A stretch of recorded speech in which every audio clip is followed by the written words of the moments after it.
और तब एंट्री हुई पोलर सैटेलाइट लॉन्च व्हीकल यानी पीएसएलवी की। ये चार्ट खुद इसकी कहानी बता रहा है। इसकी शानदार सक्सेस रेट की वजह से ही तो इसे इसरो का वर्कहॉर्स या बाहुबली कहा जाने लगा। चंद्रयान से लेके मंगलयान तक और एक ही बार में 104 सैटेलाइट लॉन्च करने का वर्ल्ड रिकॉर्ड। पीएसएलवी ने दुनिया को ये साफ साफ दिखा दिया कि भारत अब स्पेस की दुनिया का एक बहुत बड़ा खिलाड़ी बन चुका है। लेकिन कहानी अभी खत्म नहीं हुई थी।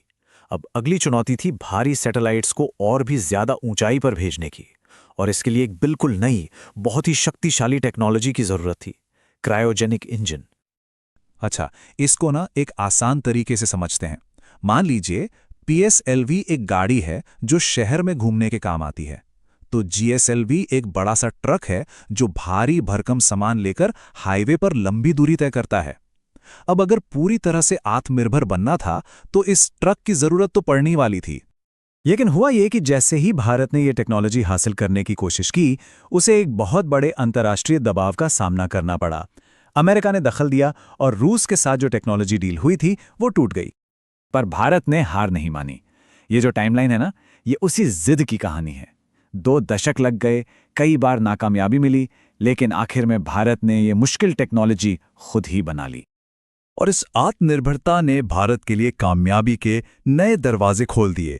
ये वो उपलब्धियां थीं जो मुश्किलों और चुनौतियों की आग में तपकर बाहर निकली थीं।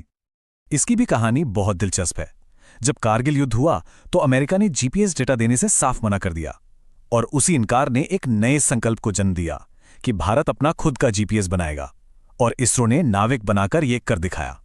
चांद पर पानी की खोज करना, पहली ही कोशिश में मंगल ग्रह तक पहुंच जाना और फिर चांद के दक्षिणी ध्रुव पर उतरने वाला दुनिया का पहला देश बनना, ये मिशन सिर्फ वैज्ञानिक उपलब्धियां नहीं हैं, ये 140 करोड़ भारतीयों का गौरव हैं। लेकिन इन सारी कामयाबियों के बीच एक सवाल हमेशा से उठता रहा है, वो ये कि एक ऐसा देश जहां गरीबी और बेरोजगारी जैसी इतनी बड़ी बड़ी चुनौतियां हों, वहां स्पेस प्रोग्राम पर इतना ज्यादा पैसा खर्च करना क्या सही है? अक्सर ये तर्क दिया जाता है कि इसरो का काम बस देश का नाम रोशन करना है, राष्ट्रीय गौरव बढ़ाना है। लेकिन क्या बात सिर्फ इतनी सी है? क्या इसका फायदा बस यहीं तक सीमित है? तो देखिए, सवाल ये नहीं है कि इसरो पर कितना पैसा खर्च होता है। असली सवाल तो कुछ और है। सवाल ये है कि इस राष्ट्रीय गौरव के अलावा एक आम इंसान की जिंदगी में इसरो के काम की असली ठोस कीमत क्या है?